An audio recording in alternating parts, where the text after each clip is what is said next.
بسم الله الرحمن الرحيم قاف والقرآن المجيد بل عجبوا أن جاءهم منذر منهم فقال الكافرون هذا شيء عجيب أإذا متنا وكنا ترابا ذلك رجع بعيد قد علمنا ما تنقص الأرض منهم وعندنا كتاب حفيظ بل كذبوا بالحق لما جاءهم فهم في أمر مريج أفلم ينظروا إلى السماء فوقهم كيف بنيناها وزيناها وما لها من فروج والأرض مددناها وألقينا فيها رواسي وأنبتنا. السلام عليكم ورحمة الله وبركاته. إن الحمد لله نحمده ونستعينه ونستغفره ونعوذ بالله من شرور أنفسنا وسيئات أعمالنا من يهده الله فلا مضل له ومن يضلل فلا هادي له وأشهد أن لا إله إلا الله وحده لا شريك له وأشهد أن محمدا عبده ورسوله يا أيها الذين آمنوا اتقوا الله حق تقاته ولا تموتن إلا وأنتم مسلمون يا أيها الناس اتقوا ربكم الذي خلقكم من نفس واحدة وخلق منها زوجها وبث منهما رجالا كثيرا ونساء واتقوا الله الذي تساءلون به والأرحام إن الله كان عليكم رقيبا يا أيها الذين آمنوا اتقوا الله حق تقاته ولا تموتن إلا وأنتم مسلمون يا أيها الذين آمنوا اتقوا الله وقولوا قولا سديدا يصلح لكم أعمالكم ويغفر لكم ذنوبكم ومن يطع الله ورسوله فقد فاز فوزا عظيما فإن خير الحديث كتاب الله وخير الهدي هدي محمد صلى الله عليه وسلم وشر الأمور محدثاتها وكل محدثة بدعة وكل بدعة ضلالة وكل ضلالة في النار. வார்த்தைகளில் சிறந்தது அல்லாஹ்வுடைய வார்த்தை என்றும் வழிகாட்டுதலில் சிறந்தது நபிகள் நாயகம் ஸல்லல்லாஹு அலைஹி வஸல்லம் அவர்களுடைய வழிகாட்டுதல் என்றும் காரியங்களில் மிக மிக கெட்டது மார்க்கத்தில் புதுமையை உண்டாக்குவது, ஒவ்வொரு புதுமையான காரியங்களும் வழிகேடுகள் அனைத்தும் உங்களை நரகில் கொண்டு போய் சேர்க்கும் என்று ரசூல் ஸல்லல்லாஹு அலைஹி வஸல்லம் அவர்கள் தங்களுடைய ஒவ்வொரு சொற்பொழிவின் பொழுதும் இந்த மனித சமூகத்திற்கு நினைவுபடுத்தியதை இந்த நல்ல சந்தர்ப்பத்தில் நானும் உங்களுடைய சிந்தனையில் பதிவு செய்து கொள்ள விரும்புகிறேன். அன்பிற்கும் பாசத்திற்கும் உரிய சகோதர சகோதரிகளே, புனிதமிக்க ரமலானுடைய மாதத்தை முன்னிட்டு அல்லாஹ்வினுடைய இல்லத்தில் நபிகள் நாயகம் ஸல்லல்லாஹு அலைஹி வஸல்லம் அவர்கள் கூறிய முறைப்படி இபாதத்துகளை செய்து நாம் எல்லாம் ஒன்று கூடியிருக்கிறோம்.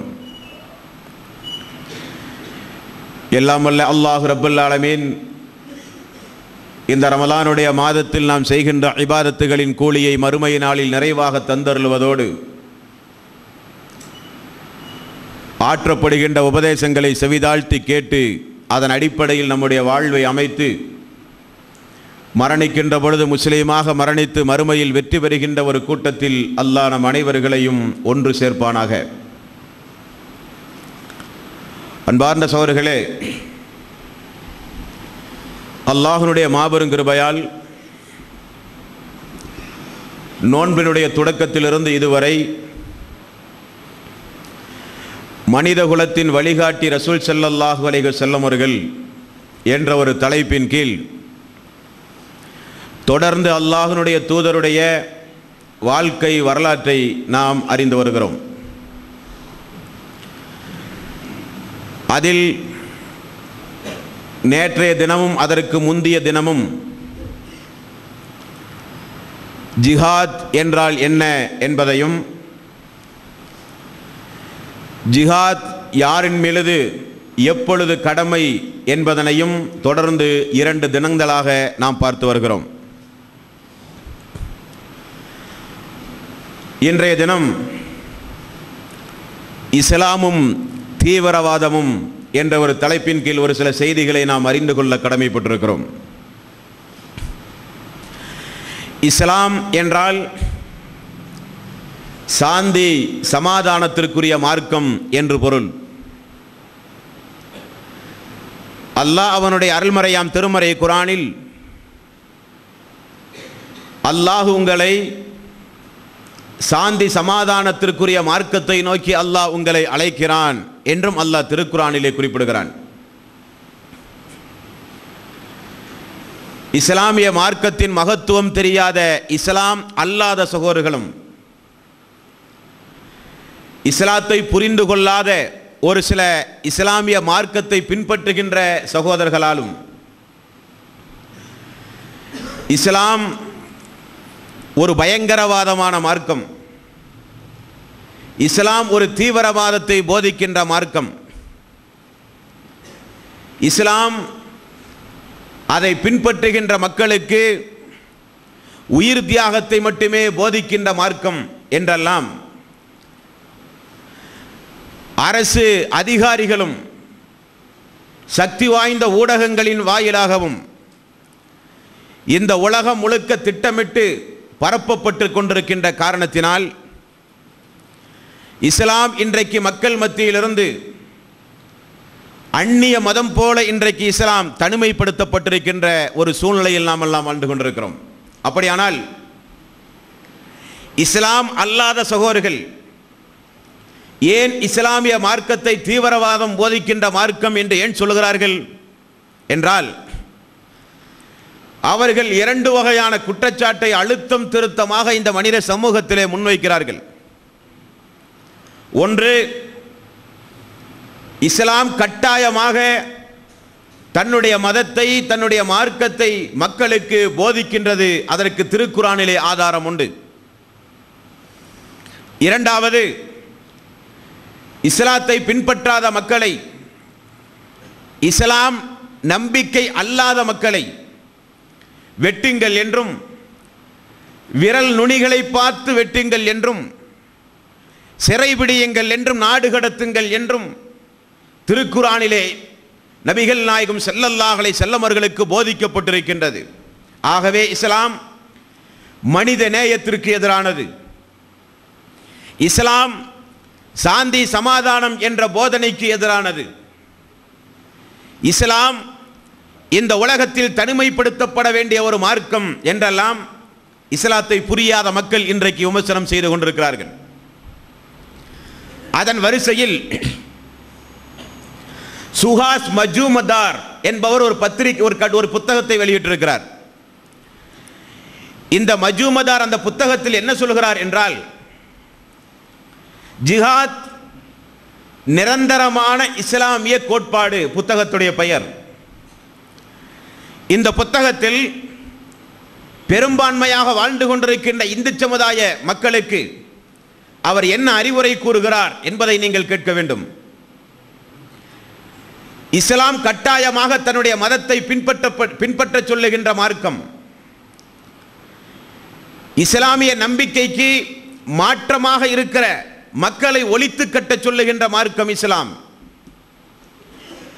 இஸ்லாத்தை பின்பற்றாத மக்களுடைய சொத்துக்களை எல்லாம் பறிக்க சொல்கின்றது. இஸ்லாத்தை பின்பற்றாத மக்களுடைய பெண்களையும் குழந்தைகளையும் அடிமைப்படுத்த சொல்கிறது. மேலும் இந்துக்களுடைய பெண்களின் கண்ணியத்திற்கு இழுக்கு ஏற்படுகிற வகையில் இஸ்லாம் நடக்க தூண்டுகின்றது மக்களை.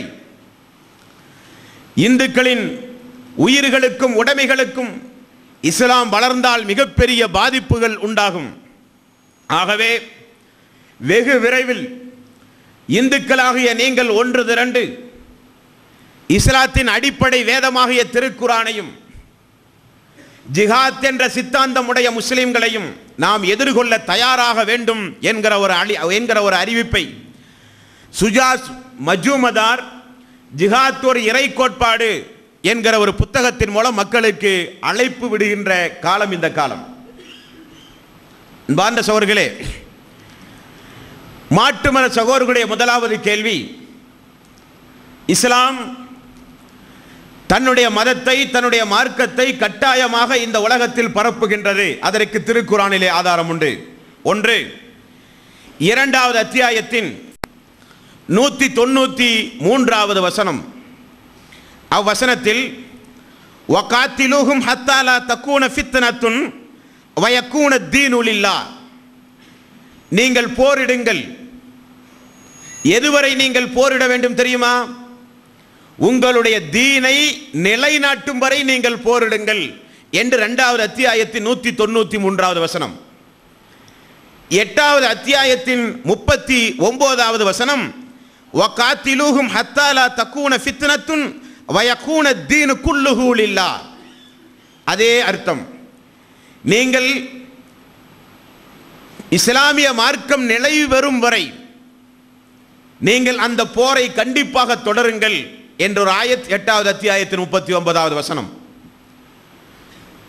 இப்படிப்பட்ட ஆயத்துகள் திருக்குரானிலே இருக்கிற காரணத்தினால் முஸ்லிம்கள் கட்டாய மதமாற்றத்தில் ஈடுபடுகிறார்கள். இஸ்லாமிய ஆட்சி இந்த இந்திய திருநாட்டில் ஏற்பட்டால் இஸ்லாம் கட்டாய மதமாக்கப்பட்டு மனிதர்களுடைய சுதந்திரங்கள் எல்லாம் பறிக்கப்படும். அப்படிப்பட்ட ஆயத்துகள் திருக்குரானிலே உண்டு என்று சொல்கிறார்கள். அன்பார்ந்த சகோதரர்களே, 2வது அத்தியாயத்தின் 193வது வசனமும் 8வது அத்தியாயத்தின் 39வது வசனமும் தீனை நிலைநாட்டும் வரை நீங்கள் போரிடுங்கள் என்று திருக்குரானிலே உண்டு என்பது உண்மைதான். ஆனால் ஒரு குற்றத்தை நாம் பகிரங்கமாக இங்கே ஒப்புக்கொண்டாக வேண்டும். பெரும்பான்மையான தமிழ் மொழியாக்க திருக்குரானில் இந்த தீன் என்ற வார்த்தைக்கு வழக்கத்தில் இருக்கின்ற மார்க்கம் என்ற ஒரு மொழியாக்கத்தை தமிழ் திருக்குரானிலே செய்திருக்கிற காரணத்தினால் மாட்டு மதத்தவர்கள் அப்படி புரிந்திருக்கிறார்கள். ஆனால் உண்மையில் தீன் என்ற வார்த்தைக்கு மார்க்கம் என்ற ஒரு பொருளும் உண்டு, கூலி என்ற ஒரு பொருளும் உண்டு, பரிசு என்ற ஒரு பொருளும் உண்டு, தீர்ப்பு என்ற ஒரு வார்த்தையும் உண்டு, அதிகாரம் என்ற ஒரு அர்த்தமும் உண்டு. ஆனால் தீன் என்ற உடனே எல்லோரும் மார்க்கம் என்று அங்கே மொழியாக்கம் செய்த காரணத்தினால் மார்க்கத்தை நிலைநாட்டும் வரை நீங்கள் போரிடுங்கள் என்று எல்லோரும் மொழியாக்கம் செய்து விட்டார்கள். ஆனால் அந்த இடத்தில் என்ன மொழியாக்கம் செய்யப்பட்டிருக்க வேண்டும் என்றால், நீங்கள் போரிடுங்கள், அதிகாரம் உங்களுடைய கையில் கிடைக்கும் வரை நீங்கள் போரிடுங்கள் என்று மொழியாக்கம் செய்ய வேண்டிய ஒரு இறை வசனத்தை தீனை நிலைநாட்டும் வரை நீங்கள் போரிடுங்கள் என்று தமிழிலே மொழியாக்கம் செய்ததனுடைய விளைவு மாட்டு மதத்தவர்கள் இன்றைக்கு தவறாக விளங்கிவிட்டார்கள். அன்பார்ந்த சகோதரர்களே, தீனை நிலைநாட்டும் வரை போரிடுங்கள் என்றால் இந்த இந்திய திருநாடு 800 ஆண்டு காலம் இஸ்லாமியர்களால் ஆட்சி செய்யப்பட்ட நாடு. இன்றைக்கு இந்த உலகத்தில் துருக்கி, Iran, Iraq, Saudi Arabia, Dubai போன்ற, பஹ்ரைன் போன்ற பல நாடுகளிலும் இன்றைக்கு இஸ்லாமிய ஆட்சியை மக்கள் மத்தியிலே நிலைநிறுத்திக் கொண்டிருக்கின்ற நாடு. திருக்குரானை பொறுத்தவரையில் ஒவ்வொரு ஆயத்துகளையும் ஒவ்வொரு மக்களும், அதிலும் குறிப்பாக ஆட்சியாளர்கள் கண்டிப்பாக நிறைவேற்றி ஆக வேண்டும் திருக்குரானுடைய ஆயத்துகளை. தீன் நிலைவரும் வரை நீங்கள் போராடுங்கள் என்றால் இஸ்லாமிய ஆட்சி இருக்கின்ற இந்த நாடுகளில் எல்லாம் இஸ்லாம் அல்லாத சகோதரர்கள் வாழவே முடியாது. அதற்கு அதுவல்ல அர்த்தம். நபிகள் நாயகம் ஸல்லல்லாஹு அலைஹி வஸல்லம் அவர்கள் மதீனாவில் ஒரு 8 ஆண்டு காலம் இஸ்லாமிய ஆட்சியை நிறுவினார். அவருடைய ஆட்சியின் கீழ் யூதர்கள் இருந்திருக்கிறார்கள். அவருடைய ஆட்சியின் கீழ் பல்வேறு மதத்தை மார்க்கத்தை பின்பற்றுகின்ற நெருப்பை வணங்குகிற மக்கள் எல்லாம் இருந்திருக்கிறார்கள். மார்க்கம் நிலை பெறும் வரை நீங்கள் போரிடுங்கள் என்றால் ரசூல் ஸல்லல்லாஹு அலைஹி வஸல்லம் ஆட்சியின் கீழ் ஒரு யூதர்களும் அன்றைக்கு வாழ்ந்திருக்க முடியாது. அதுவல்ல அதனுடைய பொருள். இனி இரண்டாவது நீங்கள் விளங்கிக் கொள்ள வேண்டும், அல்லாஹ் அவனுடைய அருள்மறையாம் திருமறை குர்ஆனில் 2வது அத்தியாயத்தின் 256வது வசனத்தில் அல்லாஹ் சொல்கிறான், லா இக்ராஹ ஃபித்தீன், இந்த மார்க்கத்தில் எந்த வகையான நிர்பந்தமும் இல்லை. இந்த மார்க்கத்தில் எந்த நிர்பந்தமும் இந்த மார்க்கத்தில் இல்லை என்று அல்லாஹ் சொல்கிறான். 42வது அத்தியாயத்தின் 15வது வசனத்தில் அல்லாஹ் ரப்பல் ஆலமீன் சொல்கிறான், லனா அமலுனா வலக்கும் அமாலுக்கும், நீங்கள் வேண்டுமானால் இதை நீங்கள் நம்பிக்கை கொள்ளுங்கள், உங்களுடைய செயல் உங்களுக்கு, என்னுடைய செயல் எனக்கு என்று நபியே நீங்கள் மாற்று மறுத்தவர்களை பார்த்து கூறிவிடுங்கள் என்று அல்லாஹ் சொல்கிறான். 109வது அத்தியாயத்தின் 1 முதல் 6 வரை உள்ள வசனம், குல் யா அய்யுகல் காஃபிரூன் லா அஅபுது மா தஅபுதூன் வலா அன்தும் ஆபிதூன மா அஅபுத் வலா அனா ஆபிதும் மா அபத்தும் வலா அன்தும் ஆபிதூன மா அஅபுத், உங்களுடைய மார்க்கம் உங்களுக்கு, என்னுடைய மார்க்கம் எனக்கு என்று அல்லாஹ் சொல்கிறான். 18வது அத்தியாயத்தின் 29வது வசனம், இன்னா அஅதனா லில்லாலிமீன நாரன் அஹாத பிஹிம் சுராதிஹா வயின் யஸ்தஈஸூன பிஹா யுஹா பிமாஇ கல் முஹ்லி யஸ்வி உஜூஸ், நிச்சயமாக வக்குலில் ஹக்கு மிர் ரப்பிக்கும், அல்லாஹ்வுடைய இந்த வார்த்தை உண்மையானது, இது ரப்பிடமிருந்து வந்தது. ஃபமன் ஸஅ ஃபல்யுமின் வமன் ஸஅ ஃபல்யக்ஃபர், நீங்கள் விரும்பினால் இதை நீங்கள் நம்பிக்கை கொள்ளுங்கள், இந்த மார்க்கத்தை நீங்கள் விரும்பாவிட்டால் இந்த மார்க்கத்தை நிராகரித்து விடுங்கள் என்றும் அல்லாஹ் ரப்பல் ஆலமீன் சொல்கிறான். 10வது அத்தியாயத்தின் 99வது வசனம், வலவ் ஸஅ ரப்புக லஆமன மன் ஃபில் அர்லி குல்லுஹும் ஜமீஆ, அல்லாஹ் நாடினால் இந்த உலகத்தில் இருக்கின்ற எல்லோரையும் அல்லாஹ் ஈமான் கொள்ள வைத்திருப்பான். அஃப அன்த துக்ரிஹுன் நாஸ ஹத்தா யகூனு முஃமினீன், நபியே நீர் விரும்புகிறவரை எல்லாம் கட்டாயப்படுத்தி மூமினாக்க முடியாது என்றும் அல்லாஹ் ரப்பல் ஆலமீன் சொல்கிறான். ஆக இது போன்ற வசனங்களிலிருந்து நீங்கள் விரும்பினால் இந்த மார்க்கத்தை ஏற்றுக்கொள்ளலாம், நீங்கள் விரும்பினால் இந்த மார்க்கத்தை நம்பலாம். உங்கள் செயல் உங்களுக்கு, எங்களுடைய செயல் எங்களுக்கு, உங்கள் மார்க்கம் உங்களுக்கு, என்னுடைய மார்க்கம் எனக்கு. அல்லாஹ் நாடினால் உலகத்தில் இருக்கின்ற அனைவர்களையும் முஃமினாக ஆக்கியிருப்பான். ஆகவே நீங்கள் யாரையும் முஃமினாக்க கட்டாயப்படுத்த முடியாது என்றெல்லாம் அல்லாஹ்வுடைய ஆயத்தை கொண்டு தெளிவாக அல்லாஹ் கூறியிருக்கும் பொழுது, மார்க்கம் நிலை வரும் வரை நீங்கள் போரிடுங்கள் என்று பொருள் கொள்வது இந்த ஆயத்துகளுக்கெல்லாம் முரணானது. நபிகள் நாயகம் ஸல்லல்லாஹு அலைஹி வஸல்லம் அவர்களை பார்த்து அல்லாஹ் என்ன சொல்கிறான்? 4வது அத்தியாயத்தின் 63வது வசனத்தில் அல்லாஹ் சொல்கிறான், உலாயிக்கல்லதீன யஅலமுல்லாஹு மா ஃபீ குலூபிஹிம், நிச்சயமாக அவர்கள் எத்தகையவர்கள் என்றால் அவர்களுடைய உள்ளங்களில் உள்ளவற்றை அல்லாஹ் நன்கு அறிவான். ஃபஅரில் அன்ஹும் வஇல்ஹும் வகுல்லஹும் ஃபீ அன்ஃபுஸிஹிம் கௌலன் பலீ, நபியே அவர்கள் இந்த உபதேசத்தை புறக்கணிக்கலாம், ஆனால் உம்முடைய கடமை என்ன தெரியுமா? உள்ளத்தில் பதியும் அளவுக்கு எடுத்து சொல்வதுதான் உம்முடைய கடமை. அல்லாஹ் ரப்பல் ஆலமீன் சொல்கிறான். அதே போல 5வது அத்தியாயத்தின் 92வது வசனத்தில் அல்லாஹ் சொல்கிறான், வஅத்தீஉல்லாஹ வஅத்தீஉர் ரசூல், அல்லாஹ்வுக்கு கட்டுப்படுங்கள், அல்லாஹ்வுடைய தூதருக்கு கட்டுப்படுங்கள். வஹதரு ஃபைன் தவல்லைத்தும் ஃபஅலமு அன்னமா அலா ரசூலினல் பலாஉல் முபீன், அவர்கள் அல்லாஹ்வையும் தூதரையும் புறக்கணித்தால் எடுத்து சொல்வதுதான் நபியே உம்முடைய கடமை என்றும் அல்லாஹ் ரப்பல் ஆலமீன் சொல்கிறான்.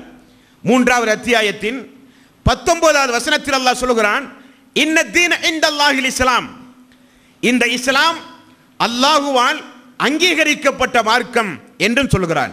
5வது அத்தியாயத்தின் 2வது வசனத்தில், அல் யௌம அக்மல்து லக்கும் தீனக்கும் வ அத்மம்து அலைக்கும் நிஅமதி வ ரலீது லக்குமுல் இஸ்லாம தீனா, இந்த மார்க்கத்தை அல்லாஹ் முழுமைப்படுத்தி விட்டான், தன்னுடைய அருளை தன்னுடைய ரஹமத்தை அல்லாஹ் பரிபூரணமாக்கி விட்டான் என்றும் அல்லாஹ் ரப்பல் ஆலமீன் சொல்கிறான். அப்படியானால் முழுமைப்படுத்தப்பட்ட மார்க்கம், அல்லாஹுவால் அங்கீகரிக்கப்பட்ட மார்க்கம், மக்கள் நிராகரித்தால் தெளிவாக எடுத்துச் சொல்வது மட்டுமே நபிமார்களுடைய கடமை.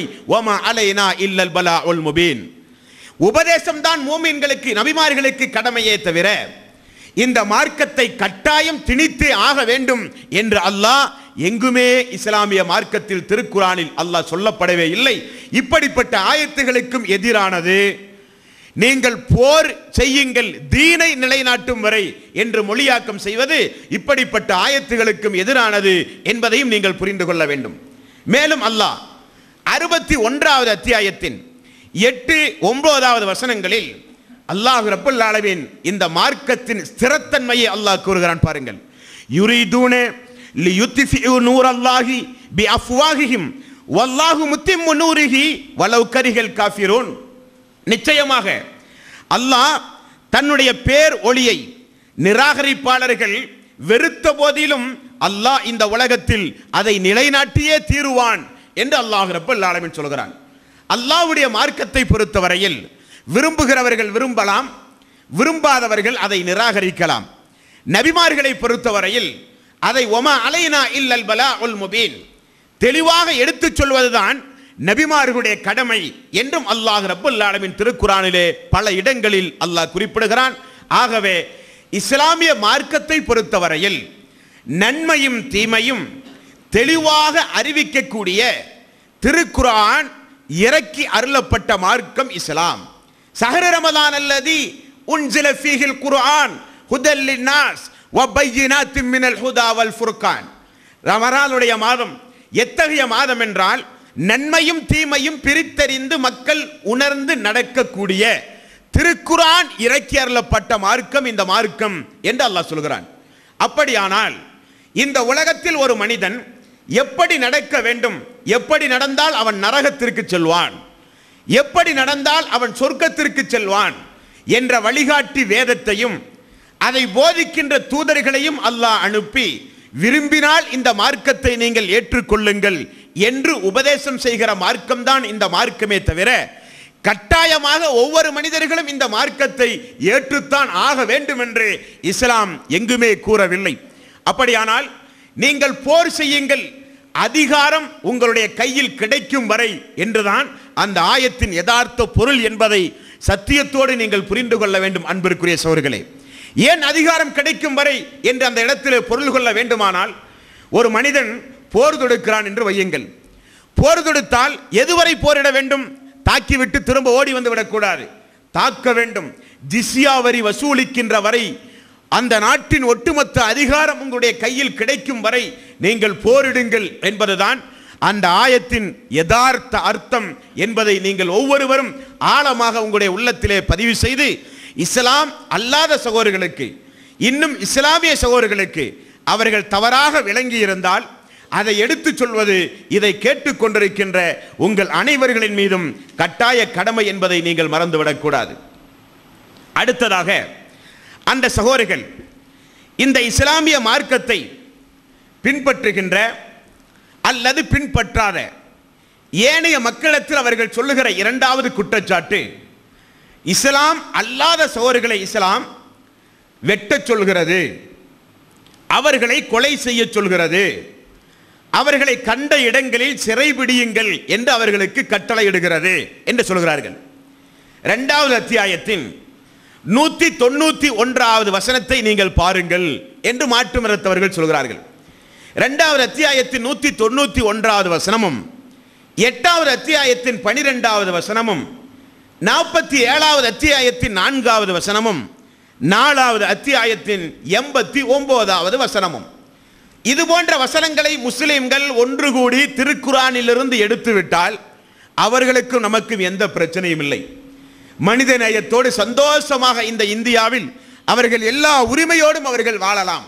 இந்த ஆயத்துகளை மட்டுமே அவர்கள் எடுத்தால் போதும் என்றும் இஸ்லாத்தை விரும்பாத, இஸ்லாத்தை ஏற்றுக்கொள்ளாத ஒரு சில சகோதரர்கள் இன்றைக்கு விமர்சனம் செய்கிற காட்சியை பார்க்கிறோம். 2வது அத்தியாயத்தின் 191வது வசனத்தில் அல்லாஹ் என்ன சொல்லுகிறான்? வக்துலூஹும் ஹைது சகிஃப்துமூஹும் வ அஹ்ரிஜூஹும் மின் ஹைது அஹ்ரஜூக்கும். அவர்களை வெட்டுங்கள், அவர்களுடைய கழுத்தை பார்த்தே அவர்களை நீங்கள் வெட்டுங்கள். அவர்கள் உங்களை எப்படி அவர்கள் துரத்தினார்களோ அதே போன்று அவர்களை நீங்கள் துரத்துங்கள் என்ற ஆயத் உண்மைதான் திருக்குர்ஆனிலே. 8வது அத்தியாயத்தின் 12வது வசனத்தில் அவர்கள் சொன்னதைப் போல அவர்களுடைய பிடரையில் வெட்டுங்கள், அவர்களுடைய விரல் நுனிகளை பார்த்து பார்த்து வெட்டுங்கள் என்றும் அல்லாஹ் 8வது அத்தியாயத்தின் 12வது வசனத்தில் சொல்கிறான். இது யூஹிய ரப்புக இலல் மலாயிகத்தி அன்னி மஅக்கும் ஃபஸபித்துல்லதீன ஆமனு சஉல்கி ஃபீ குலூபில் லதீன கஃபர் ருஅப ஃபல்ரிபு ஃபௌக. நிராகரிப்பாளர்களின் உள்ளங்களில் திகிலை உண்டாக்கும் விதமாக கழுத்துகளில் வெட்டுங்கள், விரல் நுனிகளை பார்த்து பார்த்து வெட்டுங்கள் என்று அல்லாஹ் 8வது அத்தியாயத்தின் 12வது வசனத்தில் அல்லாஹ் சொல்கிறான். 47வது அத்தியாயத்தின் 4வது வசனத்தில் அல்லாஹ் குறிப்பிடும் பொழுது நிச்சயமாக வலவ் யஸாஉல்லாஹு லா தன்தஸர மின்ஹும் வலாக்கின் லியப்லு பஅலக்கும் லிபஅத். அவர்களுடைய பிடரியில் வெட்டுங்கள், கைது செய்யுங்கள் என்றெல்லாம் அல்லாஹ் ரப்பல் ஆலமீன் சொல்கிறான். இப்படி அல்லாஹ் ரப்பல் ஆலமீன் அவனுடைய அருள்மறையாம் திருமறை குர்ஆனில் வெட்டுங்கள், கைது செய்யுங்கள், சிறைபிடியுங்கள், விரல் நுனியை பார்த்து பார்த்து வெட்டுங்கள் என்று சொன்ன மாத்திரத்தில் திருக்குர்ஆன் தீவிரவாதத்தை போதிக்கின்ற மார்க்கம். திருக்குர்ஆனில் இப்படிப்பட்ட ஆயத்துகள் இந்து முஸ்லிம் சகோதரத்துவத்திற்கு எதிராக ஒவ்வொரு மனிதனுடைய உணர்வுகளையும் தூண்டுகின்ற வேதம் திருக்குர்ஆன் என்று போதிக்கின்றார்கள். அன்பார்ந்த சகோதரர்களே, மக்கள் மத்தியில் இருக்கிற வேதங்களில் நிறைய வேதங்களிலே போர் சம்பந்தப்பட்ட ஆயத்துகளை நீங்கள் பார்க்கலாம். ஒரு கன்னத்தை அடித்தால் இன்னொரு கன்னத்தை காண்பியும் என்று போதிக்கின்ற கிறிஸ்தவ மார்க்கம் இதற்கு விதிவிலக்கு அல்ல. மத்தேயு 10வது அத்தியாயத்தின் 34, 35வது சுலோகம் இயேசு பெருமான் சொல்லுகிறார், நான் உலகுக்கு அமைதியை நிலைநாட்ட வந்ததாக நீங்கள் யாரும் எண்ணாதீர்கள். இயேசு பெருமான் சொல்லுகிறார், கர்த்தர் உங்களை ஆசீர்வதிப்பார். கர்த்தர் இருக்கிற வரை இந்த உலகத்தில் ஜெபம்தான் மிஞ்சும். கர்த்தரை போல ஒரு சமாதானவாதி இந்த உலகத்தில் வேறு யாரும் இல்லை என்று போதிக்கின்ற கிறிஸ்தவ மார்க்கத்தின் பைபிள் கூறுகிறது. மத்தேயு 10வது அத்தியாயத்தின் 34, 35வது வசனம், நான் உங்களுக்கு அமைதியை நிலைநாட்ட வந்ததாக நீங்கள் எண்ணாதீர்கள். நான் அமைதியை கொண்டு வரவில்லை, வாளையே நான் ஏந்தி வந்திருக்கிறேன் என்று மத்தேயு கூறுகிறது. கிறிஸ்தவத்தை பின்பற்றுகிற மக்கள் இந்த வசனத்திற்கு அர்த்தம் வேறு. இயேசு பெருமார் சாதாரணமாக இதை கூறவில்லை. தன்னுடைய சீடர்கள் இயேசு பெருமாருக்கு கொலை மிரட்டல் விடும் பொழுது இயேசு பெருமார் எச்சரித்திருக்கிறார். எச்சரிக்கைக்குரிய ஒரு ஆயத்தை நீங்கள் பொதுவாக பயன்படுத்தலாமா என்று கிறிஸ்தவ அன்பர்கள் நம்மிடத்திலே கேட்பதுண்டு சகோதரர்களே. அப்படியானால் இந்த திருக்குர்ஆனில் வெட்டுங்கள், கைது பிடியுங்கள், பிடரை நரம்பை பார்த்து வெட்டுங்கள் என்கிற ஆயத்திற்கெல்லாம் என்ன பொருள் அன்பார்ந்த சகோதரர்களே? இஸ்லாம் அல்லாத சகோதரிகளை எல்லாம் பார்த்து பார்த்து வெட்டுங்கள் என்று போதிக்கின்ற மார்க்கமா இஸ்லாம்?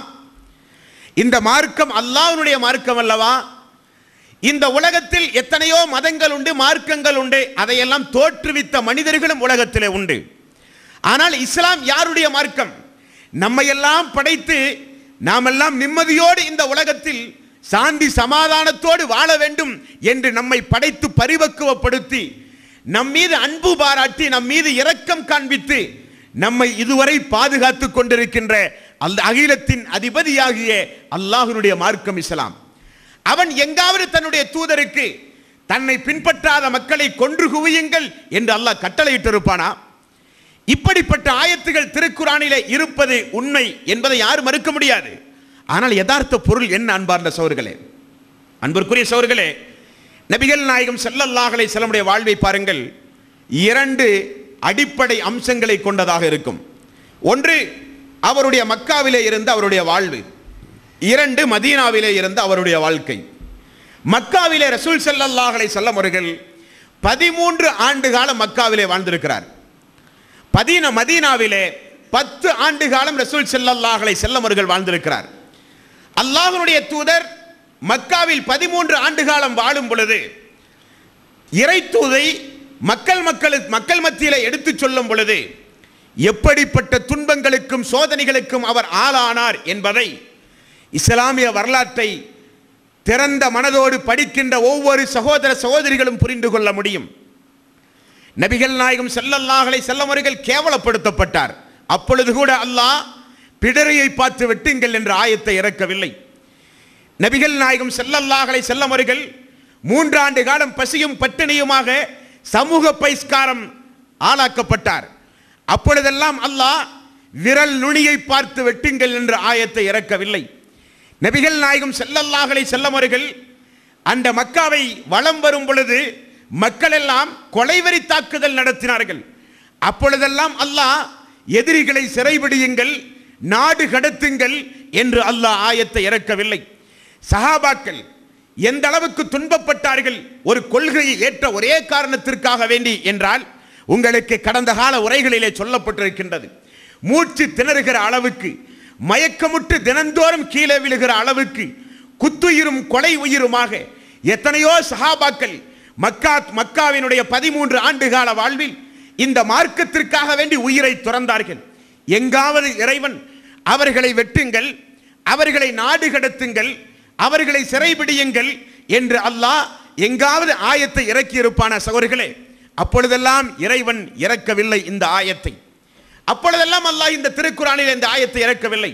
அல்லாஹ் இந்த திருக்குரானில் எப்பொழுது இந்த ஆயத்தை இறக்குகிறான் என்றால் 22வது அத்தியாயத்தின் 39வது வசனத்தை நீங்கள் ஆய்வு செய்து பார்க்க வேண்டும். இந்த வசனத்தில் அல்லாஹ் சொல்கிறான், உதின லில்லதீன யுகாத்தலூன பிஅன்னஹும் லுலிமு, நீங்கள் அநியாயம் செய்யப்பட்ட காரணத்தினால் உங்களுக்கு அல்லாஹ் போர் செய்ய அனுமதி அளித்திருக்கிறான் என்று அல்லாஹ் ரப்பல் ஆலமீன் சொல்கிறான். எப்படிப்பட்ட அநியாயம்?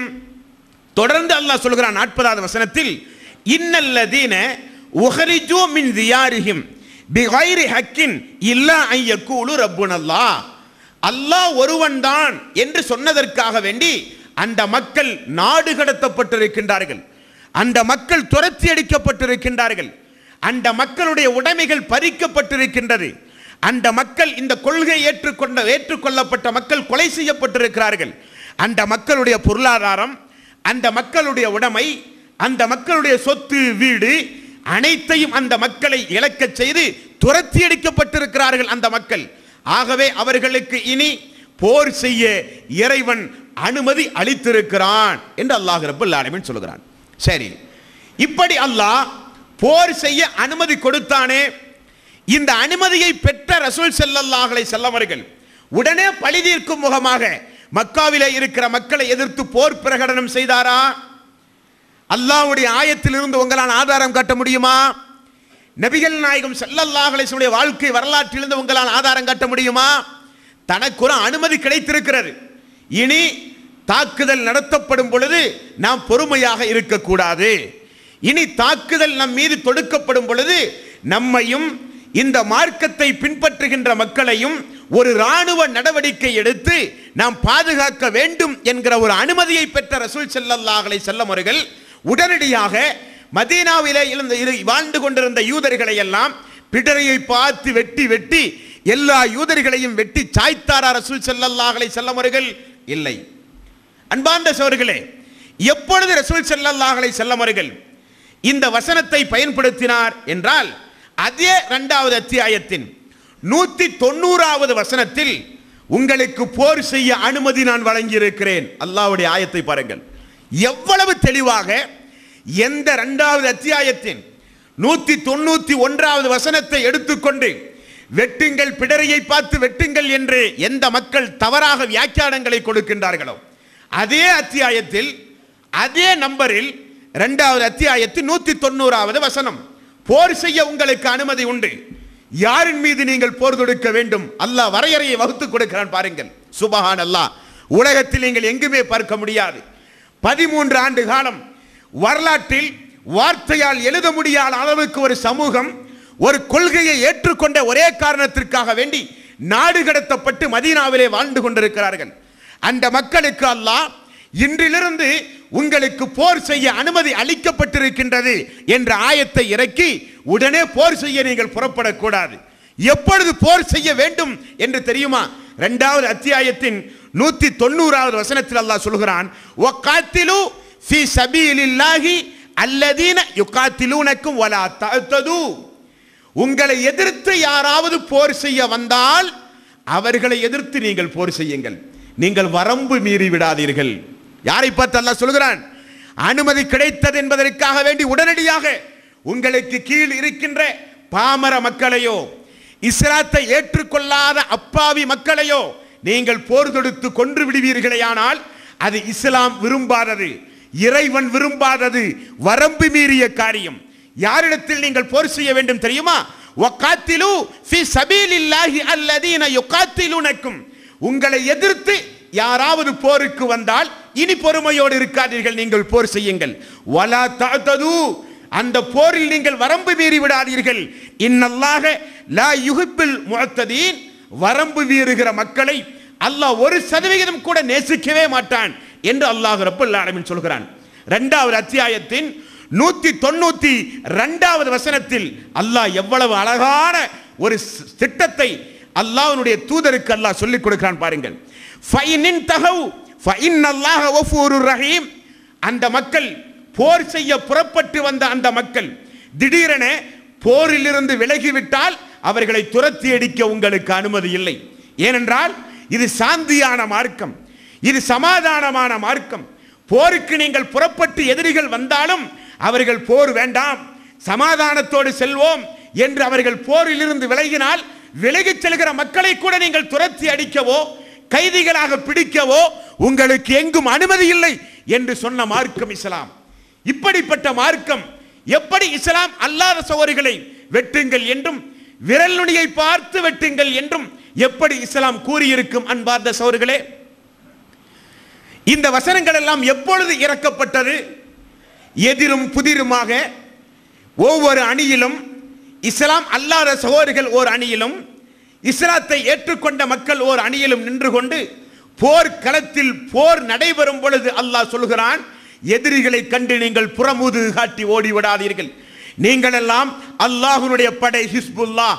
இது தஸ்தஈஸூன ரப்பக்கும் ஃபஸ்தஜாப லக்கும் அன்னி முமித்துக்கும் பி அல்ஃபின் மினல் மலாயிகத்தி முர்திஃபீன். 1000 மலக்குமார்களை அல்லாஹ் உங்களுக்கு உதவி செய்ய இதோ நீங்கள் பிரார்த்தனை செய்த காரணத்தினால் உங்களுக்கு உதவி செய்ய அல்லாஹ் அருளி இருக்கிறான். பின்வாங்கி விடாதீர்கள், போர்க்களத்தில் புறமுது காட்டி ஓடி விடாதீர்கள். எதிரிகளை வெட்டுங்கள் போர்க்களத்தில், எதிரிகளை கைதிகளாக பிடியுங்கள் போர்க்களத்தில், விரல் நுனிகளை பார்த்து வெட்டுங்கள் போர்க்களத்தில் என்று போர் கட்டத்தின் பொழுது இறங்கப்பட்ட ஆயத் இந்த ஆயத்.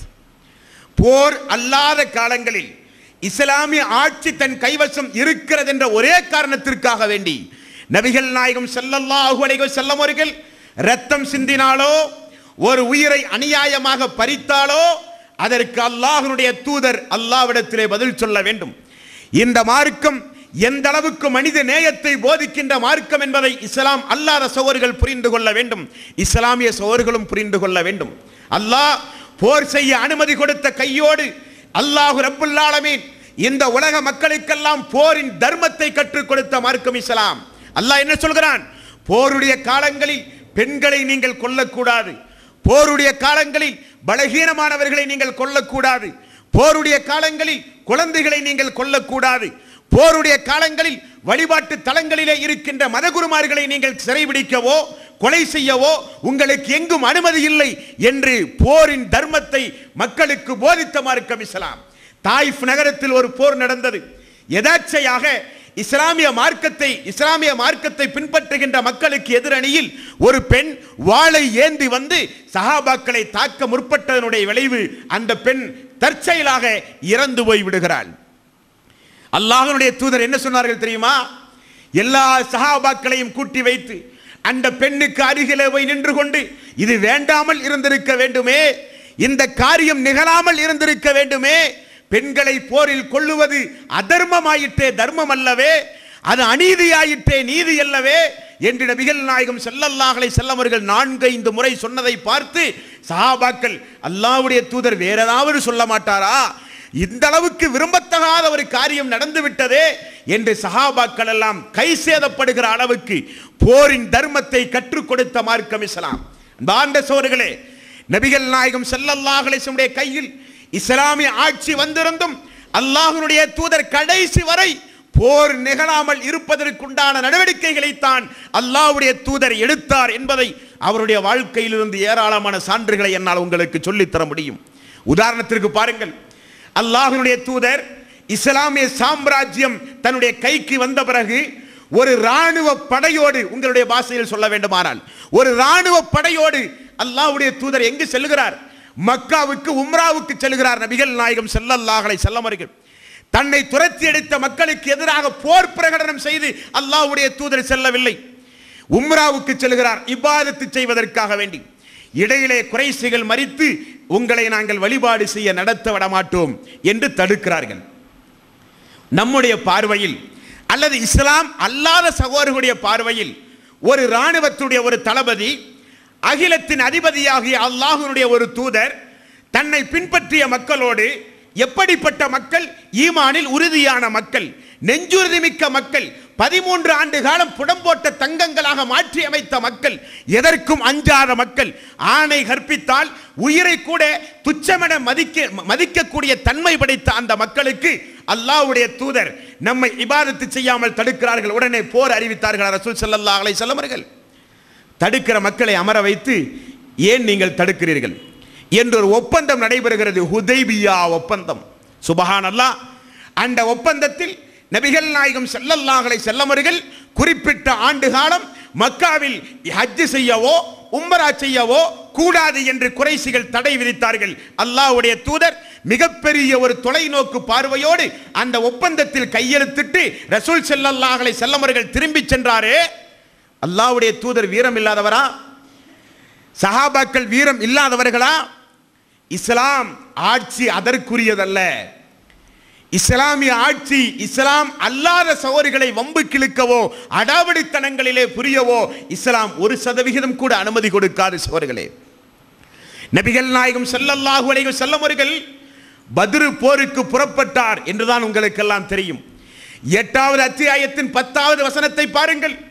அல்லாஹ்வுடைய தூதர் முதலிலே மதீனாவில் இருந்து மக்களை கிளப்பும் பொழுது அபூ சுஃபியானுடைய தலைமையில் சென்று கொண்டிருக்கின்ற பொருள்களை எப்படியாவது வழிமறிக்க வேண்டும்.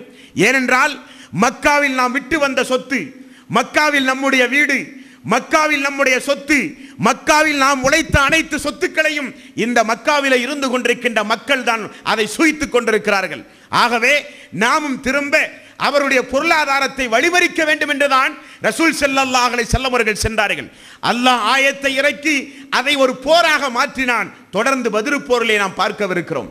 நபிகள் நாயகம் ஸல்லல்லாஹு அலைஹி வஸல்லம் அவர்கள் எங்குமே ரத்தம் சிந்த வேண்டும், பழிக்கு பழி வாங்க வேண்டும் என்கிற ஒரு உணர்வு, தீவிரவாத சிந்தனை நபிகள் நாயகம் ஸல்லல்லாஹு அலைஹி வஸல்லம் அவர்களுக்கு அவருடைய வாழ்வில் எங்குமே இருந்ததில்லை என்பதற்கு மிகப்பெரிய ஒரு வரலாற்று பேர் உண்மை. இன்றைக்கு மாற்றுமத அன்பர்கள் எல்லாம், கிறிஸ்தவர்கள் முதற்கொண்டு இந்துக்கள் வரை இந்த நாட்டிலே இருக்கின்ற, உலகத்திலே இருக்கின்ற இஸ்லாம் அல்லாத ஒவ்வொரு சகோதரிகளும் பிரமிக்கக்கூடிய ஒரு வகையில் நபிகள் நாயகம் ஸல்லல்லாஹு அலைஹி வஸல்லம் அவர்கள் தான் ஒரு தீவிரவாதி அல்ல, தான் ஒரு மதவாதி அல்ல, தான் இந்த உலகத்தில் மக்களுக்கு சாந்தி சமாதானத்தை போதிக்க வந்தவர் என்பதை அல்லாஹ்வுடைய தூதர் நிலையை நிறுத்திய ஒரு சம்பவம் உண்டு என்றால், ஒரு நாள் மக்காவில் காட்டு தீயை போல ஒரு செய்தி பரவியது. முஹம்மது லட்சத்திற்கு மேற்பட்ட தோழர்களோடு இதோ மக்காவை கைப்பற்றுவதற்காக வேண்டி வந்து கொண்டிருக்கிறார் என்கிற ஒரு செய்தி. மக்கள் செய்தியை ஊர்ஜிதப்படுத்தி இஸ்லாத்திற்கு அதுவரை குரோதங்களை, இஸ்லாத்திற்கு அதுவரை தீங்கிழைத்துக் கொண்டிருந்த மக்கள், எந்த மக்கள்?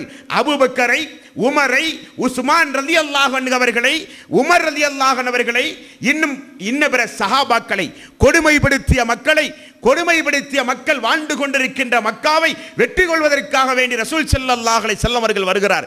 எப்படி வருகிறார் தெரியுமா? தன்னுடைய தோழர்களுக்கு ரசூல் ஸல்லல்லாஹு அலைஹி வஸல்லம் அவர்கள் கட்டளையிட்டார்கள், ஒரு மனிதனின் இரத்தமும் இந்த மக்கத்து பெருவீதியில் சிந்துவதை நான் அனுமதிக்கவே மாட்டேன் என்று ரசூல் ஸல்லல்லாஹு அலைஹி வஸல்லம் அவர்கள் சொல்லி, இரத்தம் சிந்தாமல், ஒரு மனிதனையும் கைது செய்யாமல், யாரையும் அடிமைப்படுத்தாமல் மக்காவை ரசூல் ஸல்லல்லாஹு அலைஹி வஸல்லம் அவர்கள் கைப்பற்றினாரே. இஸ்லாமிய ஆட்சி அவருடைய கையில் கிடைத்தவுடனே எதிரிகளை வெட்டுங்கள் என்றோ, விரல் நுனிகளை பார்த்து வெட்டுங்கள் என்றோ அந்த ஆயத்தை ரசூல் ஸல்லல்லாஹு அலைஹி வஸல்லம் அவர்கள் நடைமுறைப்படுத்தி இருந்தால் மக்காவில் ஒரு இஸ்லாம் மார்க்கத்தை ஏற்காத மக்களும் மக்காவில் இருந்திருக்க மாட்டார்கள். அன்பிற்குரிய சகோதரர்களே, அது அல்லாஹ்வுடைய தூதருடைய வழிமுறையே அல்ல. ரசூல் ஸல்லல்லாஹு அலைஹி வஸல்லம் அவர்கள் மதீனாவிலே இருந்தார். நபித்தோழர்கள் வந்து சொன்னார்கள், யா ரசூலல்லாஹ், 6000த்திற்கும் அதிகமான மக்கள் இன்னொரு ஹதீஸிலே பார்க்கிறோம் 20,000த்திற்கும் அதிகமான மக்கள் யா ரசூலல்லாஹ் திரண்டு வந்து விட்டார்கள். உடனே ரசூல் ஸல்லல்லாஹு அலைஹி வஸல்லம் அவர்கள் சொன்னார்கள், அவர்கள் எங்கே இருக்கிறார்கள்? அல்லாஹ்வுடைய தூதரே, நம்முடைய பள்ளி மஸ்ஜிது நபவி, மதீனாவினுடைய மஸ்ஜிது நபவியினுடைய பள்ளி, இந்த பள்ளிக்கும் அவர்களுக்கும் ஒரு 3 கிலோமீட்டர் தூரம் தான் யா ரசூலல்லாஹ் இருக்கிறது. அகல் யுத்தம் சூரத்துல் அஹ்ஸாப் 33வது அத்தியாயத்தை நீங்கள் படிக்க பார்க்க வேண்டும்.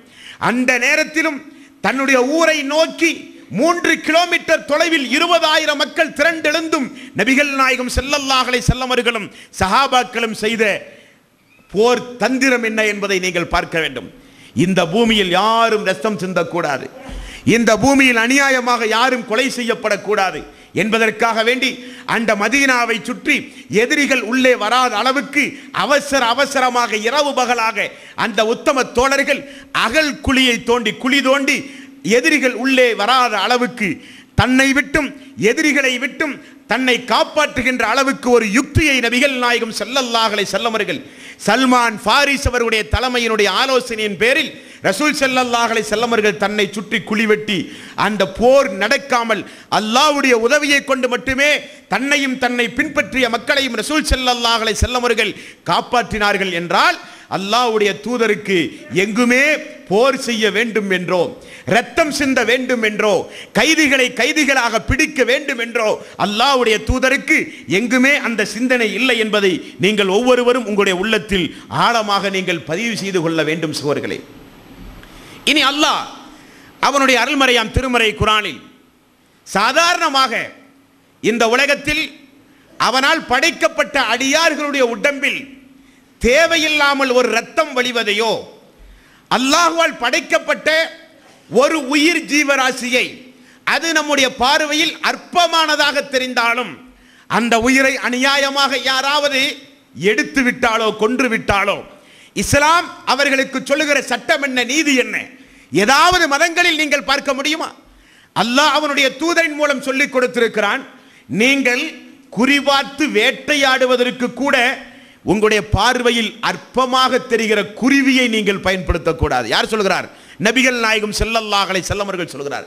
ஆரம்ப காலகட்டத்தில் எல்லாம் குறிவாக்குவதற்காக வேண்டி, குறி பழகுவதற்காக வேண்டி அம்பெய்து குறிபழக, துப்பாக்கி முனையில் குறிபழக, இன்றைக்கு அற்பமான நம்முடைய பார்வையில் அற்பமாக தெரிகின்ற பறவைகள் உயிரினங்கள் எல்லாம் இன்றைக்கு அதற்கு பலிகேடாக ஆக்கப்படுகிறது.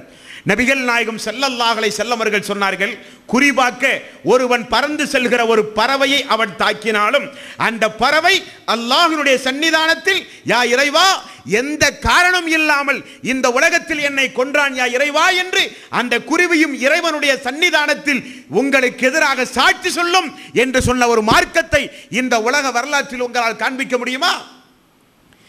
நபிகள் நாயகம் ஸல்லல்லாஹு அலைஹி வஸல்லம் அவர்கள் சொன்னார்கள், உங்களை நான் எச்சரிக்கிறேன், ஒரு மூமினான ஒரு பெண், சொர்க்கத்திற்குரிய ஒரு பெண் நரகத்திற்கு சென்றால் எதன் மூலம் தெரியுமா? யார் சொல்கிறார்? நபிகள் நாயகம் ஸல்லல்லாஹு அலைஹி வஸல்லம் அவர்கள் சொல்கிறார். என்ன காரணம் அல்லாஹ்வுடைய தூதரே? சஹாபாக்கள் கேட்டார்கள். அந்த பெண் மூமினான பெண், சொர்க்கத்திற்குரிய பெண் ஏன் நரகத்திற்கு சென்றாள் என்றால், ஒரு பூனையை அந்த பெண் கெட்டி போட்டாள். கெட்டி போட்ட அந்த பூனைக்கு அவளும் உணவு கொடுக்கவில்லை, பூனை சுயமாக உணவும் தேட முடியவில்லை. ஆகவே அந்த பூனை இறந்து போய்விட்டது. தானும் உணவு கொடுக்காமல் அந்த பூனை சுயமாக உணவு தேடி உண்ண முடியாத அளவுக்கு கட்டி போட்டு அந்த பூனை இறந்த காரணத்தினால் அல்லாஹ் இந்த மூமினான பெண்ணை இதற்காக வேண்டியே நரகத்தில் போட்டான் என்று நபிகள் நாயகம் ஸல்லல்லாஹு அலைஹி வஸல்லம் அவர்கள் சொன்னார்கள். என்றால் அல்லாஹ்வால் படைக்கப்பட்ட ஒரு உயிரை, இந்த உலகத்தில் நம்முடைய பார்வையில் அற்பமாக தெரிகிற ஒரு உயிரை இந்த உலகத்தில் ஒரு மனிதன் அநியாயமாக கொன்றான் என்றால் அவன் இறைவனுடைய பார்வையில் கோபத்திற்குரியவன் என்றும் சாபத்திற்குரியவன் என்றும் மறுமையில் நரகத்திற்கு செல்வான் என்றும் நரகத்தில் நிரந்தரமாக தங்குவான் என்றும் அதே நரகத்தில் இரட்டிப்பு தண்டனை அவனுக்கு கொடுக்கப்படும் என்றெல்லாம் அல்லாஹ் ரப்பல் ஆலமீன் திருக்குர்ஆனின் மூலம் கடுமையாக எச்சரித்திருக்கிறான். அல்லாஹ்வுடைய அடியார்களே, ஒட்டகத்தில் நீங்கள் சவாரி செய்யும் பொழுது நீங்கள் ஓய்வெடுப்பீர்களே, ஆனால் ஒட்டகத்தினுடைய சுமையை கீழே இறக்கி ஒட்டகத்தையும் நீங்கள் ஓய்வெடுக்க வையுங்கள். எங்காவது பார்க்க முடியுமா இப்படிப்பட்ட தத்துவார்த்த உண்மையை? ஒட்டகத்தினுடைய உடம்பிலே சுமை இருக்கிறது, நீங்கள் பயணத்தில் இருக்கிறீர்கள், நீங்கள் ஓய்வெடுக்கும் பொழுது ஒட்டகத்தினுடைய சுமை ஒட்டகத்தில் இருக்கக்கூடாது. எதையெல்லாம் நபிகள் நாயகம் ஸல்லல்லாஹு அலைஹி வஸல்லம் அவர்கள் போதிக்கிறார் பாருங்கள். எதையெல்லாம் போதிக்கிறார் பாருங்கள். நீங்கள் ஓய்வெடுத்தால் ஒட்டக சுமையை கீழே இறக்கி ஒட்டகத்தையும் படுக்க வைத்து அதையும் நீங்கள் ஓய்வெடுக்க வையுங்கள் என்று சொன்ன மார்க்கம் இஸ்லாம். வாயில்லாத நம்முடைய பார்வையில் அற்பமாக திகழ்கின்ற உயிர் ஜீவராசியின் மீது இரக்கம் காட்டுங்கள் என்று சொன்ன மார்க்கமா? பிடரியை பார்த்து வெட்டுங்கள், உயிர் விரல் நுனிகளை பார்த்து வெட்டுங்கள் என்று உன்னதமான படைப்பாக இருக்கின்ற வலக்கது கர்ரம்னா பனி ஆதம், ஆதமுடைய மக்களை சிறந்த படைப்பாக நான் படைத்திருக்கிறேன் என்று சொன்ன உன்னதமான மனித படைப்பை அநியாயமாக கொல்லுங்கள் என்று இறைவன் கூறுவானா? நபிகள் நாயகம் ஸல்லல்லாஹு அலைஹி வஸல்லம் அவர்களுக்கு அருளப்பட்ட இந்த திருக்குர்ஆனில் அல்லாஹ் ரப்பல் ஆலமீன் எத்துணை இடங்களில் இந்த சம்பவங்களை குறித்து அல்லாஹ் எவ்வளவு வன்மையாக கண்டிக்கிறான் பாருங்கள். அல்லாஹ்வுடைய அடியார்களே, 2வது அத்தியாயத்தின் 84வது வசனம். இவ்வசனத்தில் அல்லாஹ் ரப்பல் ஆலமீன் சொல்கிறான், அநியாயமாக எந்த உயிரையும் யாரும் கொலை செய்தல் உங்களுக்கு அனுமதி அளிக்கப்பட்டதல்ல. நிச்சயமாக ஒவ்வொரு மூமினான அடியார்களும் ஒவ்வொரு மூமினான ஆண்களும் பெண்களும் அநியாயமாக இந்த உலகத்தில் ஏதாவது உயிர்களை அவர்கள் அழித்து துன்புறுத்தி அவர்கள் வேதனை செய்வார்களே, ஆனால் அது நிச்சயமாக இறைவனுக்கு உகந்த காரியம் அல்ல. அல்லாஹ் சொல்கிறான், வைது அகதுனா மீசாக்கக்கும் லா தஸ்ஃபிகூன திமாஅக்கும் வலா துஹ்ரிஜூன அன்ஃபுஸக்கும். நிச்சயமாக அல்லாஹ் உங்களுக்கு ஹராமாக்கி இருக்கிறான். எதை ஹராமாக்கி இருக்கிறான்? அநியாயமாக ஒரு உயிரை கொலை செய்வதை அல்லாஹ் உங்களுக்கு ஹராமாக்கி இருக்கிறான். 17வது அத்தியாயத்தின் 33வது வசனம், 2வது அத்தியாயத்தின் 84வது வசனம். மேலும் உங்களுக்கெல்லாம் ஒரு சம்பவம் தெரிந்த சம்பவம். அல்லாஹ் ரப்பல் ஆலமீன் அவனுடைய அருள்மறையாம் திருமறை குர்ஆனிலே நமக்கு பல இடங்களிலும் அல்லாஹ் நினைவுறுத்துகின்ற ஒரு சம்பவம். என்ன சம்பவம்? இந்த உலகத்தில் முதலில் கொலை சம்பவத்தை, கொலை செய்கிற வழிமுறையை இந்த உலகத்தில் முதலிலே நிகழ்த்தியவர்கள் யார்? ஆதமுடைய மக்கள், இல்லைங்களா? 5வது அத்தியாயத்தின் 31வது வசனத்தில் நீங்கள் பார்க்கலாம். ஹாபில் காபில் என்ற 2 மக்கள், அவர்களுக்கு மத்தியிலே ஒரு தகராறு ஏற்படுகிறது. அந்த தகராறில் ஒரு மனிதர் இன்னொரு மனிதனை கொன்று விடுகிறார்.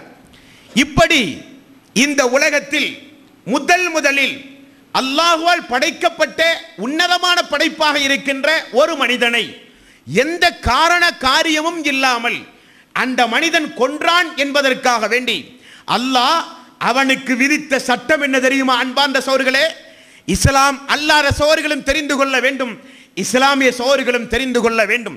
அவனுக்கு அல்லாஹ் கொடுத்த தண்டனை 5வது அத்தியாயத்தின் 32வது வசனம். அல்லாஹ் ரப்பல் ஆலமீன் சொல்கிறான், என்ன சொல்கிறான்?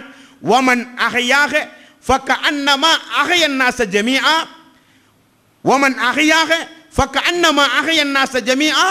இந்த உலகத்தில் எவன் அநியாயமாக ஒரு உயிரை கொன்றானோ அவன் உலகத்திலே இருக்கிற அனைத்து மனிதனையும் கொன்றவனை போலாவான். சுப்ஹானல்லாஹ். அநியாயமாக அல்லாஹ்வால் படைக்கப்பட்ட ஒரு உயிரினுடைய உடம்பை ஒரு உயிரை எடுத்தால், அநியாயமாக ஒரு மனிதன் கொலை செய்தால் அவன் உலகத்திலே இருக்கிற அனைத்து மனிதனையும் அவன் கொலை செய்ததை போலாவான். அதே போல உலகத்தில் இருக்கிற ஒரு மனிதன் வாழ வைத்தால் உலக மக்கள் அனைவரையும் அவன் வாழ வைத்தவனை போல் ஆவான் என்று அல்லாஹ் ரப்பல் ஆலமீன் சொல்கிறான்.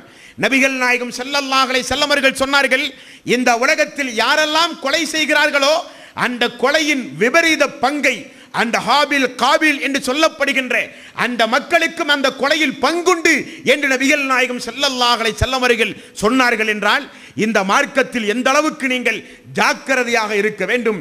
ஒரு உயிரை பறிப்பதென்பது, ஒரு உயிரை அனாவசியமாக கொலை செய்வதென்பது எந்த அளவுக்கு ஆபத்தானது, எந்த அளவுக்கு அல்லாஹ்வுடைய கோபத்தை தட்டி எழுப்பக்கூடியது என்பதை நீங்கள் புரிந்து கொள்ள வேண்டும். 4வது அத்தியாயத்தின் 93வது வசனத்தில் அல்லாஹ் ரப்பல் ஆலமீன் சொல்கிறான், வமை யக்துல் முஃமினன் முத்தஅம்மிதன் ஃபஸஸாஉஹு ஜஹன்னம ஹாலிதன் ஃபீஹா வஅலிபல்லாஹு அலைஹி வலஅனஹு வஅத்தலஹு அதாபன் அலீம். 4வது அத்தியாயத்தின் 93வது வசனம். யார் ஒரு உயிரை இந்த உலகத்தில் அநியாயமாக கொள்கிறானோ அவன் மீது அல்லாஹ் கோபப்படுகிறான், அவன் மீது அல்லாஹ் சாபத்தை இறக்குகிறான். மேலும் அவனுக்கு அல்லாஹ் சொர்க்கத்தை ஹராமாக்கி நரகத்தில் நிரந்தரமாக தங்குமாறு அல்லாஹ் ரப்பல் ஆலமீன் அவனுக்கு தீர்ப்பு வழங்கி விட்டான் என்று அல்லாஹ் ரப்பல் ஆலமீன் சொல்கிறான். அன்பார்ந்த சகோதரர்களே, இனி நபிகள் நாயகம் ஸல்லல்லாஹு அலைஹி வஸல்லம் அவர்கள் சொல்வதை நீங்கள் கேளுங்கள். அன்பார்ந்த சகோதரர்களே, நபிகள் நாயகம் ஸல்லல்லாஹு அலைஹி வஸல்லம் அவர்கள் சொன்னார்கள், இஸ்லாம் அல்லாத சகோதரர்கள் நினைத்துக் கொண்டிருக்கிறார்கள், இஸ்லாமிய ஆட்சி வந்தாலோ, திருக்குரான் பிரகடனப்படுத்தப்பட்டாலோ, திருக்குரானின் அடிப்படையில் சட்டம் இயற்றுகின்ற ஒரு பிரம்மாண்டமான ஒரு ஆட்சி இந்த உலகத்தில் ஏற்பட்டால் இஸ்லாம் அல்லாத சகோதரர்கள் நிம்மதியோடு வாழ முடியாது என்று எல்லோரும் நினைத்துக் கொண்டிருக்கிறார்கள். இதோ நபிகள் நாயகம் ஸல்லல்லாஹு அலைஹி வஸல்லம் அவர்கள் சொன்னார்கள், இஸ்லாமிய ஆட்சியின் கீழ் வாழ்ந்து கொண்டிருக்கின்ற இஸ்லாம் அல்லாத ஒரு சகோதரன் அநியாயமாக கொலை செய்யப்பட்டால் சொர்க்கத்தின் வாடையை கூட நீங்கள் முகர முடியாது என்று ரசூல் ஸல்லல்லாஹு அலைஹி வஸல்லம் அவர்கள் சொன்னார்கள். சஹாபாக்கள் கேட்டார்கள், அல்லாஹ்வுடைய தூதரே, சொர்க்கத்து வாடை என்றால் என்ன? சொர்க்கத்து வாடை என்றால் சொர்க்கத்தின் நறுமணம் 400 ஆண்டுகால பயண தொலைவில் இருக்கிற ஒரு மனிதன் நுகர முடியும். 400 ஆண்டுகால பயண தொலைவில் இருக்கிற ஒரு மனிதன் நுகர முடியும் சொர்க்கத்து வாசனையை. அதை கூட நுகர முடியாது இஸ்லாமிய ஆட்சியின் கீழ் இருக்கின்ற ஒரு இஸ்லாம் அல்லாத சகோதரர் அநியாயமாக கொலை செய்யப்பட்டால் என்று பிரகடனப்படுத்திய மார்க்கம் இஸ்லாம். அல்லாஹ்வுடைய தூதரை விட ஒரு நேர்மையான ஒரு ஆட்சியாளரை, அல்லாஹ்வுடைய தூதரை காட்டிலும் ஒரு கண்ணியமான ஆட்சியாளரை, அல்லாஹ்வுடைய தூதரை காட்டிலும் ஒரு பாதுகாப்பான ஆட்சியாளரை இந்த உலக வரலாற்றில் யாருமே பார்த்திராத காரணத்தினால்தான் மைக்கேல் ஹார்ட் என்கிற ஒரு கிறிஸ்தவ அன்பர் உலகத்தில் இருக்கின்ற நூற்றுக்கணக்கான அறிஞர் பெருமக்களுடைய வாழ்க்கை வரலாற்றை தொகுத்து முதல் இடத்தை அல்லாஹ்வுடைய தூதர் ரஹமத்துல் ஆலமீனுக்கு கொடுத்தார். எல்லா கிறிஸ்தவர்களும் எதிர்ப்பு தெரிவித்தார்கள். நீங்கள் ஒரு கிறிஸ்தவராக இருந்து முகம்மதுக்கு எப்படி இந்த முதல் இடத்தை கொடுக்கலாம் என்று அவர் அழகாக பதில் சொன்னார். நீங்கள் யாரை சொல்கிறீரோ அவரை நான் எழுதுகிறேன், ஆனால் நான் கேட்கிற எல்லா கேள்விக்கும் அவரிடத்தில் பதில் இருந்தாக வேண்டும். அப்படி யாரிடத்திலும் பதில் இல்லை முகம்மது அவர்களை தவிர என்று ஒரு கிறிஸ்தவ மனிதர் சொன்னார் என்றால் என்ன காரணம்? நபிகள் நாயகம் ஸல்லல்லாஹு அலைஹி வஸல்லம் அவர்கள் அப்படிப்பட்ட ஒரு ஆட்சியை இந்த மனித சமூகத்திலே நிறுவி தீவிரவாதத்தை ஒழித்து மனித உயிர்களை காப்பாற்றி மனித உணர்வுகளுக்கு முக்கியத்துவம் கொடுத்தார்கள் நபிகள் நாயகம் ஸல்லல்லாஹு அலைஹி வஸல்லம் அவர்கள். அரஃபா பெருவழியில் அல்லாஹ்வுடைய தூதர் என்ன சொன்னார்? தான் மரணிக்க போகிறோம், இனி இப்படிப்பட்ட ஒரு மக்கள் கூட்டத்தை பார்க்க முடியாது என்று சொல்லி உலகத்திற்கு மனித நேயத்தை போதித்தார். உலகத்திலே மனித உயிர்களை நீங்கள் மதித்து நடக்க வேண்டும் என்று சொன்னார். மக்களே, இந்த மாதம் எந்த மாதம் தெரியுமா? இந்த நாள் எந்த நாள் தெரியுமா? இந்த மாதம் துல்ஹஜ் மாதம், இந்த நாள் அரஃபாவுடைய நாள். இந்த நாளுக்கு எப்படி முக்கியத்துவம் இருக்கிறதோ, இந்த மாதத்திற்கு எப்படி சிறப்பு அம்சங்கள் இருக்கிறதோ, அதே போல உங்களுடைய ஒரு சகோதரன், உங்களுடைய ஒரு மனிதனுடைய இரத்தம் உங்களுக்கு புனிதமானது, அவனுடைய உடைமை உங்களுக்கு புனிதமானது, அவனுடைய உணர்வு உங்களுக்கு புனிதமானது, அவனுடைய உயிர் உங்களுக்கு புனிதமானது என்று சூழ உரைத்த மார்க்கம் இஸ்லாம். அல்லாஹ்வுடைய தூதர் நபிகள் நாயகம் ஸல்லல்லாஹு அலைஹி வஸல்லம் அவர்கள் சொன்னார்கள், உங்களுடைய கையினால் உங்களுடைய நாவினால் ஒரு மனிதன் பாதுகாப்பு பெறாவிட்டால் நீங்கள் எப்படி முஸ்லீமாக வாழ முடியும் என்று கேட்ட மார்க்கம் இஸ்லாம். நபிகள் நாயகம் ஸல்லல்லாஹு அலைஹி வஸல்லம் அவர்கள் கேட்டார்கள். பாண்டசோர்களே, ஒரு முஸ்லீமுக்கு எதிராக ஒரு மனிதன் விளையாட்டுக்கு ஒரு ஆயுதத்தை தூக்கி காண்பித்தாலும் அல்லாஹ்வுடைய தூதர் சொன்னார், வானவருடைய சாபம் அவனுக்கு இறங்கிவிட்டது. வானவர்களுடைய சாபம் அவனுக்கு இறங்கிவிட்டது. யார் சொன்னார்? நபிகள் நாயகம் ஸல்லல்லாஹு அலைஹி வஸல்லம் அவர்கள் சொன்னார்கள். ஒரு முஸ்லிமுக்கு எதிராக ஒரு மனிதன் ஒரு கூர்மையான ஆயுதத்தை நீட்டினால் அவனுக்கும் எனக்கும் சம்பந்தமே இல்லை, அவன் வேறு நான் வேறு என்று ரசூல் ஸல்லல்லாஹு அலைஹி வஸல்லம் அவர்கள் சொன்னார்கள். நீங்கள் தூக்கிய அந்த ஆயுதம் ஒருவேளை அந்த மனிதனை பாதித்தால் உடம்பிலிருந்து ஒரு சொட்டு ரத்தம், ஒரு மூமினான அடியானுடைய உடம்பிலிருந்து ஒரு சொட்டு ரத்தம் தேவையில்லாமல் இந்த பூமியில் சிந்தினால் அல்லாஹ்வுடைய கோபம், அல்லாஹ்வுடைய சாபம், வானவர்களுடைய சாபம் அந்த மனிதனுக்கு இறங்கும் என்று சொன்ன மார்க்கம் இஸ்லாம் எப்படி தீவிரவாதத்தை போதிக்கும் அன்பார்ந்த சகோதரர்களே? எப்படி இஸ்லாம் தீவிரவாதத்தை போதிக்கும் அன்பார்ந்த சகோதரர்களே? அல்லாஹ்வுடைய தூதர் நபிகள் நாயகம் ஸல்லல்லாஹு அலைஹி வஸல்லம் அவர்கள் சொன்னார்கள், மறுமையில் உங்களுடைய எல்லா அமல்களும் அழிந்து நாசமாகிவிடும். இந்த உலகத்தில் சொர்க்கத்திற்காக வேண்டித்தானே நீங்கள் எல்லா காரியங்களும் செய்கிறீர்கள். இந்த உலகத்தில் எதற்காக வேண்டி நீங்கள் ஒவ்வொரு காரியத்தையும் செய்கிறீர்கள்? மறுமையில் எனக்கு அல்லாஹ் சொர்க்கத்தில் உன்னதமான இடத்தை தர வேண்டும் என்பதற்காக வேண்டி ஒவ்வொரு அடியானும் இந்த உலகத்தில் மிகப்பெரிய முஸ்தீபுகளை எடுக்கிறான், முயற்சிகளிலே மேற்கொள்கிறான். அல்லாஹ்வுடைய தூதர் சொன்னார், சொர்க்கத்திற்கு வாக்களிக்கப்பட்டு அல்லாஹ்வுடைய சன்னிதானத்தில் சொர்க்கத்தினுடைய வாசலை நோக்கி ஒரு அடியான் ஓடுவான். அந்த நேரத்தில் நபிகள் நாயகம் ஸல்லல்லாஹு அலைஹி வஸல்லம் அவர்கள் சொன்னார்கள், வானவர்கள் அவனை தடுத்து நிறுத்துவார்கள். இந்த நேரத்தில் உங்களுக்கு ஒரு சில பழி தீர்க்கப்படும் என்று சொல்லுவார்கள். அந்த அடியான் ஆச்சரியப்பட்டு போய் சொர்க்கத்திற்குரிய இபாதத்துகளை செய்து சொர்க்கத்தை நோக்கி ஓடி வந்த நமக்கு சொர்க்க வாசல் அடைக்கப்பட்டு விட்டதே என்று அந்த மனிதன் திரும்பி பார்ப்பான். அல்லாஹ் ரப்பல் ஆலமீன் சொல்லுவான், இதுவரை உங்களுக்கும் எனக்கும் மத்தியில் மட்டுமே இருந்த விவகாரங்கள் குறித்து தான் தீர்ப்பளிக்கப்பட்டது. தொழுகையை குறித்து, நோன்பை குறித்து, ஜகாத்தை குறித்து, தனக்கும் தன்னுடைய அடியார்களுக்கும் உள்ள இபாதத்துகளை குறித்து மட்டும் தான் தீர்ப்பு வழங்கப்பட்டது. இதோ இப்பொழுது இன்னொரு வகையான தீர்ப்பு சொல்லப்படுகிறது. அது என்ன தீர்ப்பு என்றால், உலகத்தில் என்னால் படைக்கப்பட்ட உயிர் ஜீவராசிகளுக்கு யாராவது தீங்கிழைத்தால் அந்த உயிர் ஜீவராசி மன்னிக்காத வரை நீ சொர்க்கம் செல்ல முடியாது என்று அல்லாஹ் ரப்பல் ஆலமீன் ஆணை கற்பிப்பான்.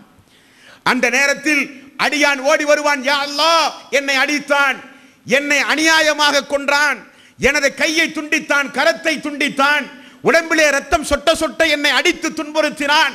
எல்லாம் ஓடி வந்தால் நீங்கள் சொர்க்கம் செல்ல முடியுமா சகோதரர்களே?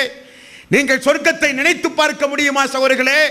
நபிகள் நாயகம் ஸல்லல்லாஹு அலைஹி வஸல்லம் அவர்கள் சொன்னார்கள், அப்படி உன்னால் அடிக்கப்பட்டாலோ, உன்னால் தாக்குதலுக்கு ஆளாக்கப்பட்டாலோ, உன்னால் யாருடைய உயிர் பறிக்கப்பட்டதோ, உன்னால் யாருடைய உடைமை பறிக்கப்பட்டதோ, உன்னால் யாருடைய உணர்வுக்கு பங்கம் விளைவிக்கப்பட்டதோ, உன்னால் யாருடைய பொருளாதாரம் சூறையாடப்பட்டதோ, அவர்களெல்லாம் வருவார்கள் அந்த நாளிலே. வந்து, யா அல்லாஹ் என்னை அடித்தான், யா அல்லாஹ் என்னை கொலை செய்தான், யா அல்லாஹ் என்னுடைய உடம்பிலே ரத்தம் சிந்தினான் என்று அந்த மனிதன் அல்லாஹ்வுடைய சன்னிதானத்திலே நமக்கு எதிராக சாட்சி சொன்னால் நம்முடைய தொழுகையை பிடுங்கி அல்லாஹ் அபராதமாக கொடுப்பான்.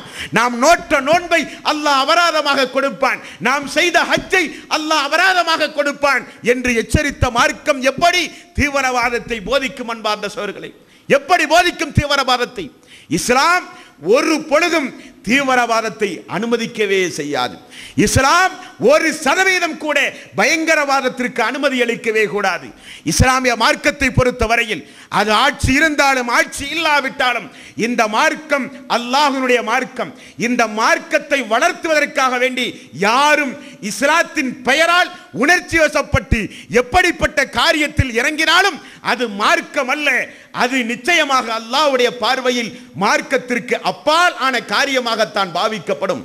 இந்த இஸ்லாமிய சமூகத்தில் சஹாபாக்களை கொன்று குவித்து, இஸ்லாமியர்களே சஹாபாக்களை கொன்று குவித்து, இந்த இஸ்லாமிய மார்க்கத்தில் மிகப்பெரிய குழப்பத்தையும், இந்த இஸ்லாமிய மார்க்கத்தில் ரசூல் ஸல்லல்லாஹு அலைஹி வஸல்லம் அவர்கள் முன்னறிவிப்பு செய்த இவர் சொர்க்கவாசி, அவர் சொர்க்கவாசி, இவர் சொர்க்கவாசி என்று ரசூல் ஸல்லல்லாஹு அலைஹி வஸல்லம் அவர்கள் முன்னறிவிப்பு செய்த உத்தம சஹாபாக்களை கொன்று குவித்த இஸ்லாமிய கூட்டத்தை பற்றியும் அவர்களுடைய பாரம்பரியத்தை பற்றியும் அவர்களுடைய வழித்தோன்றர்கள் இன்றைய சமூகத்திலே யார் யார் இருக்கிறார் என்பதை பற்றியும் இன்ஷா அல்லாஹ் நாளைய தினம் உங்களுக்கு அடையாளம் காண்பிக்கப்படும். எல்லாம் வல்ல அல்லாஹ் ரப்பல் ஆலமீன் சத்தியத்தை சத்தியமாக புரிந்து அதன் அடிப்படையில் வாழ்ந்து மரணிக்கின்ற நல்லதொரு பாக்கியத்தை அல்லாஹ் நம் அனைவர்களுக்கும் தருவானாக.